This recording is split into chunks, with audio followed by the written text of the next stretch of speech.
रविवार को इजराइल पर धमाका हुआ जिससे नेतन्याहू बौखला गए। यमन के हूती विद्रोही जिन्हें ईरान का समर्थन हासिल है, इजराइल पर बैलिस्टिक मिसाइल दागी। ये मिसाइल बेन गुरियन एयरपोर्ट के पास जा गिरी। इजरायली डिफेंस फोर्स यानी कि आईडीएफ ने इसे रोकने की पूरी कोशिश की मगर कामयाबी नहीं मिली। इस हमले के बाद इजराइल गुस्से में है। उसने ऐलान किया है कि वो हूतियों पर 7 गुना ज्यादा ताकत से हमला करेगा, यानी जैसे को तैसा की पॉलिसी अब जैसे को 7 गुना तैसा हो गई। ये मिसाइलों का टकराव अब नए मोड़ पर पहुंच गया है। आने वाले दिनों में क्या कोई बड़ा धमाका होगा? पूरी दुनिया की नजरें इस पर टिकी हुई है। वायरल वीडियोस में आप देख सकते हैं कैसे धुएं का गुब्बार उठा और चीख पुकार मच गई। ये ब्लास्ट इतना घातक था कि एयरपोर्ट पर हर कोई सहम गया। एयरपोर्ट पर जो भी मौजूद था हर कोई दहल गया।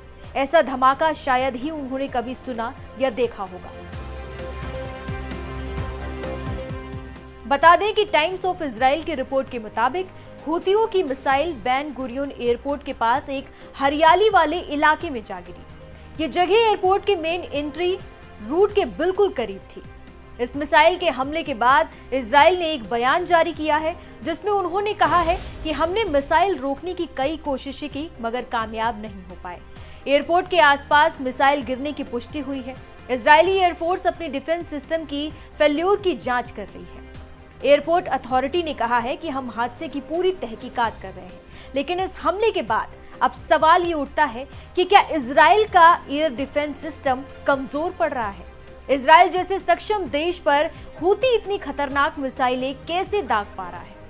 हूतियों की मिसाइल सीधे बेन गुरियन एयरपोर्ट के पार्किंग एरिया पर गिरी। सोशल मीडिया पर सीसीटीवी का जो वीडियो वायरल हो रहा है जिसमें मिसाइल के गिरने का डरावना पल आप साफ देख सकते हैं। हमले के बाद 1 घंटे तक फ्लाइट्स रोकी गई और कोई बड़ा नुकसान नहीं हुआ, लेकिन लोगों में अभी तक दहशत का माहौल है।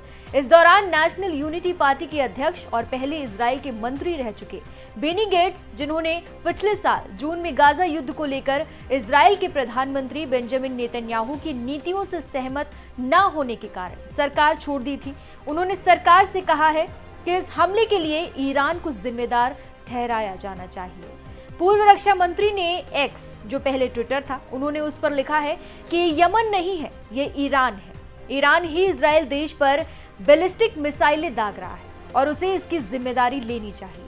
उन्होंने इस बात पर जोर देते हुए कहा कि इजराइल सरकार को जागना चाहिए और तर्क दिया कि इजराइल पर यह गोलीबारी तेहरान में एक गंभीर प्रतिक्रिया का कारण बन सकती है।